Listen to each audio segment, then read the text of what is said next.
देश की खबरों की करते हैं और सबसे पहले भारत और चीन के बीच सालों तक रिश्तों पर जमी बर्फ अब पिघलने लगी है। पहले तो एलएसी पर सीमा विवाद सुलझा और फिर दोनों देशों के सैनिक पीछे हटे। जहां जहां तनाव था वहां से डिसएंगेजमेंट भी हो गया। अब कैलाश मानसरोवर यात्रा पर भी सफलता हाथ लगी है। भारत और चीन फिर से कैलाश मानसरोवर की यात्रा शुरू करेंगे। दोनों देश सीधी उड़ान पर भी सहमत हो चुके हैं। ये जानकारी सोमवार को विदेश मंत्रालय ने एक बयान में दी है। ये जानकारी सोमवार को विदेश मंत्रालय ने एक बयान जारी करते हुए दिया, जिससे बताया कि ये दो बड़े फैसले बीजिंग में भारत के विदेश सचिव विक्रम मिस्त्री और चीनी विदेश मंत्री वांग यी के बीच 2 दिन की बैठक में लिए गए हैं। कैलाश मानसरोवर यात्रा और दोनों देशों के बीच फ्लाइट सर्विस 2020 से ही बंद थी। इसकी वजह दोनों के बीच सीमा विवाद के बाद खराब रिश्ते और कोविड की लहर थी।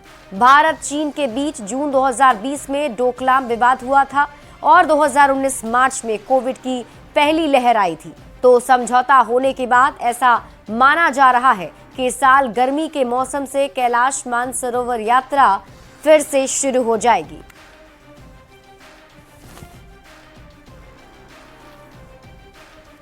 तो दोनों देशों के लिए बड़ी शुरुआत है और अच्छी बात भी है।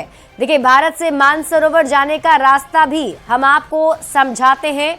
ये ग्राफिक्स के जरिए हम आपके टीवी स्क्रीन पर आपको दिखा रहे हैं। देखिए, कैलाश मानसरोवर जाने का रास्ता उत्तराखंड के धारचूला से शुरू होता है। लीपू लेक होते हुए फिर मानसरोवर तक जाया जा सकता है। और आपको ये भी बता दें कि उत्तराखंड के लीपू लेक से मानसरोवर सिर्फ 65 किलोमीटर की दूरी पर ही है। लीपू लेक होकर जाने में 24 दिन लगते हैं। यानी लीपू लेक के जरिए अगर मानसरोवर यात्रा पर लोग जाते हैं तो 24 दिन का वक्त उन्हें लगता है। और भारत से मानसरोवर जाने का एक और रास्ता भी है, जो सिक्किम के नाथुला से शुरू होता है और फिर शिगात्से और सागा होते हुए कैलाश मानसरोवर तक पहुंचा जाता है। बता दें कि कैलाश मानसरोवर का ज्यादातर एरिया तिब्बत में है और तिब्बत पर चीन अपना अधिकार बताता है, इसलिए यहां जाने के लिए चीन की अनुमति चाहिए होती है। सिक्किम के नाथुला से मानसरोवर जाने में 21 दिन लगते हैं। मानसरोवर जाने का तीसरा रास्ता भी है, जो नेपाल की राजधानी काठमांडू से शुरू होता है और सागा होते हुए कैलाश मानसरोवर तक जाता है।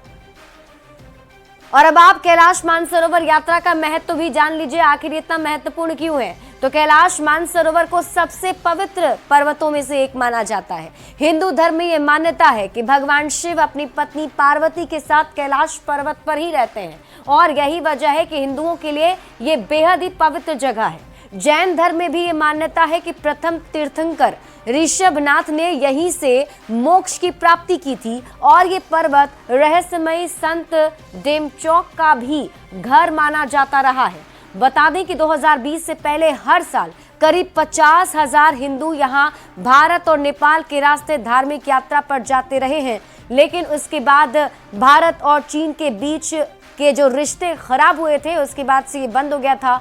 लेकिन अब अच्छी खबर यह है कि इसकी शुरुआत फिर से हो रही है। बढ़ते हैं आगे और अब बात करेंगे संगम नगरी महाकुंभ की।